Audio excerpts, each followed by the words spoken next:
The picture you see is a picture I took around Christmas time, 1983. I was 13 months old. I not even reached 13, but it is between 12 and 13 months old in service. I had done exactly 6 months in Kiganjo and GSU Magadi. I was 9 days short of 3 months. If I would have overstayed there by 9 more days, I would have stayed there for 3 months. And then from there I was taken to West Pokot. The picture was taken at a place called Nauyapong, and it is from where I was seated with that general purpose machine gun is a walking distance to Turkana to the north, and also a walking distance to Karamojong. Actually, from where we were, we could see a town called Moroto in Uganda.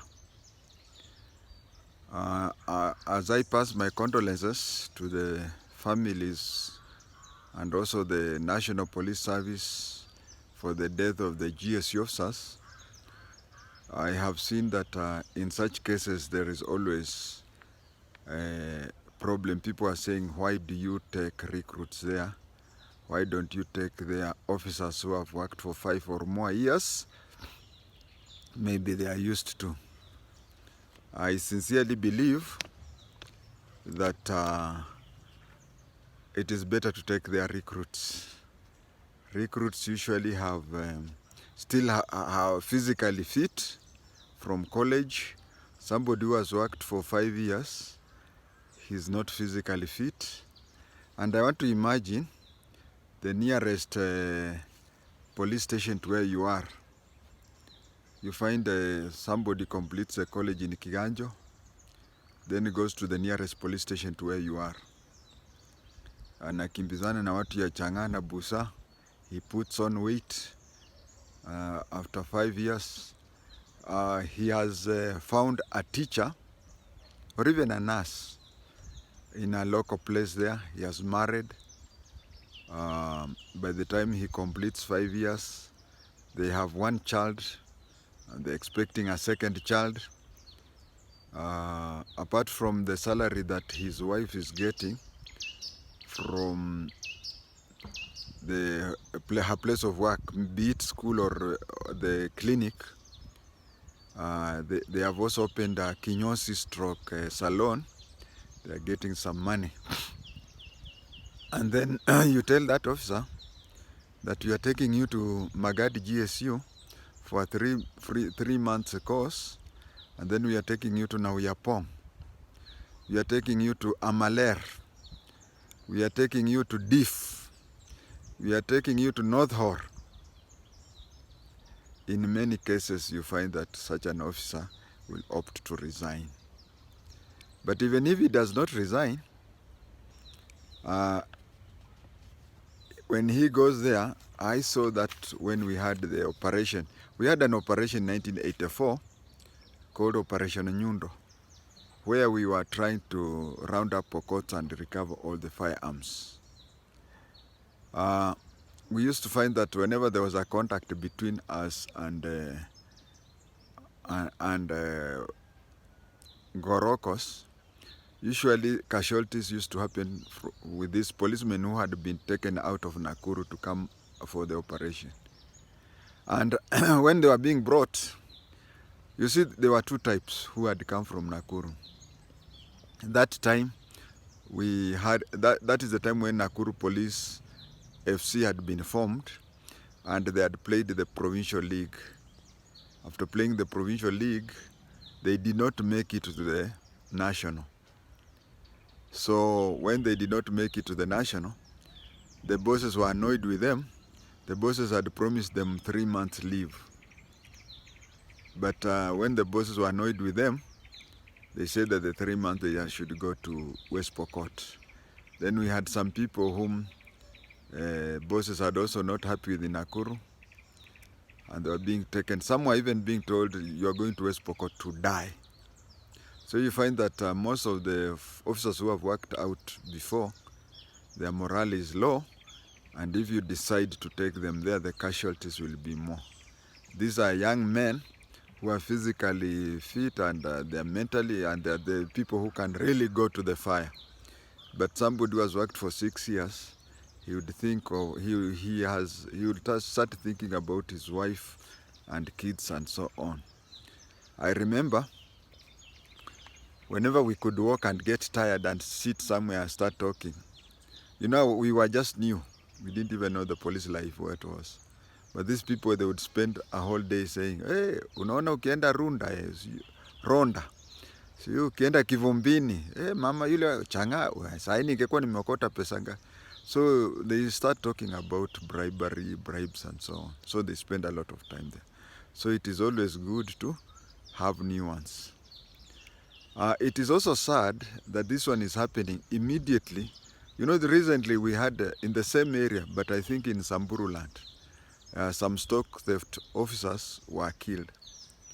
There was a lorry which was trying to cross a seasonal river, and it got stuck. So the askaris who were pushing it, all of them were swept by flood water, and they died. It is only one who didn't die. And he was given some off. When he recovered, he went back to the same station, and the attack came, and he was killed. Second time he was unlucky. These things we talked about in during 1984 operation. These things have been there for approaching 40 years. The youths who are killing people are 25 years old. They were not even born.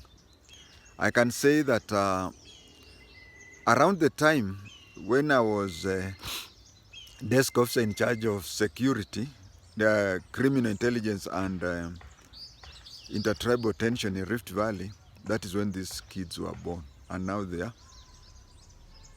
are bandits. We need a paradigm shift from there. But before I talk about that changes, let me talk about how these things happen. You will notice that every time these people attack, there is new moonlight. It's a long story. From 1982, we knew that every new moon, there will be attack. And it takes a few steps. First of all, before the new moon, because you can always predict a new moon after 28 days, they go to visit a Laiboni. Then Laiboni throws Akala shoes and gives them the instructions. Then they slaughter a bull. This bull is speared. It is speared here. It is speared in such a way that they say whoever discloses our secret will be killed. After spearing this, they now burn it without removing the skin. And then after that, they immediately leave for cattle riding. After stealing, they enter into people's compound. For example, those planning to attack Mlolongo, let us assume, giving a geographical region where everybody will know, those planning to attack Mlolongo are people from Kawangware, Kangemi, Kabete area. So they go and attack. You cannot attack your neighbors like Embakasi people cannot attack Mlolongo people because they know each other. So people from the other end. After coming back, all chiefs on the way, they'll be given money. They'll be given cattle. When they are given cattle, let us assume mathematically that 1,000 cows were stolen. 1,000. Now, whether 1,000 are stolen, they are not just taken. There is an exchange of fire. People die, animals also die through the crossfire. You cannot drag the cattle that have been killed. So when they come from all this way, they'll pass Makadara, they'll pass Tarehe, they'll pass Langata on their way to Kabete. And each location they pass, they must pay those chiefs. So once these things are over, once they have attacked once they have attacked once they have attacked, there is a peace reconciliation meeting between the two tribes.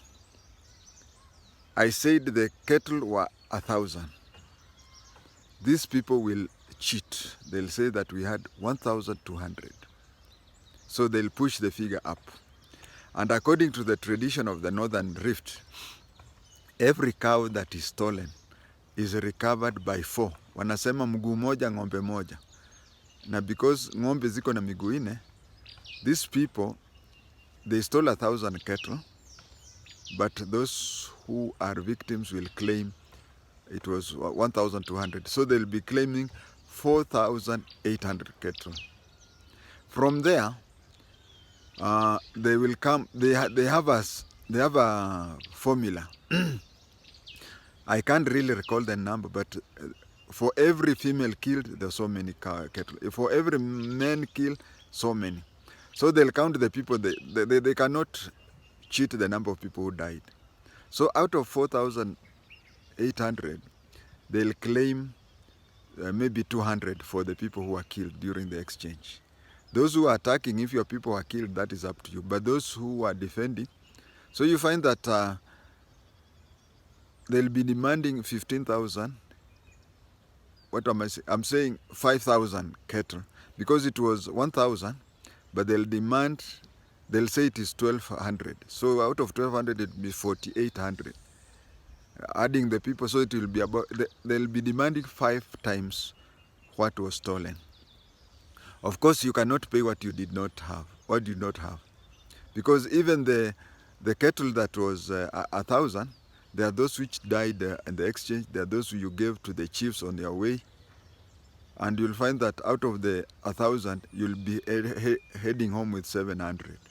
So this gives an excuse for the other team to attack the other in revenge.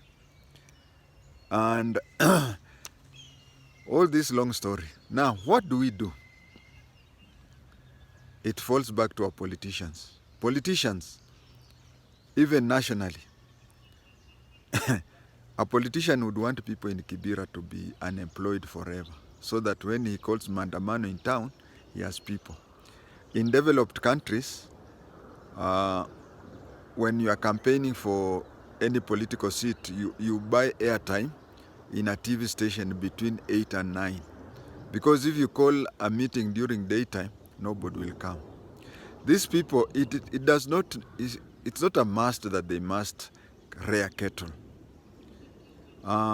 In that area, we can do a lot of aloe vera planting. Aloe vera planting, we also can harvest. We can generate electricity through solar. In Wajir, or is it Garissa? Garissa, there is a place where they have so many solar panels that are producing electricity and being distributed. Those solar panels can be guarded by those people. And also you will find that in most of over 40% of Kenya, water is just below the surface. If everybody could be given a solar panel that can pump water, and then he irrigates, let's say 10 acres, he can really keep good number of cattle. Why should you have 100 cattle, and then when a drought comes, because a drought must come after every 7 years, according to the Bible, every time we have a drought, all the animals are wiped out. You can surrender half of your cattle and then buy a solar panel, irrigate that area, the cattle will have grass throughout. And then we should also have a KMC placing their abattoirs in such areas. In this way, we will have created more jobs and we will have reduced. But the politicians who are supposed to do that, they do not want.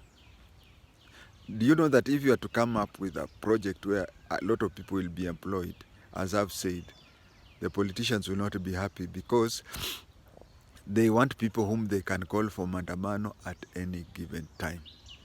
Goodbye.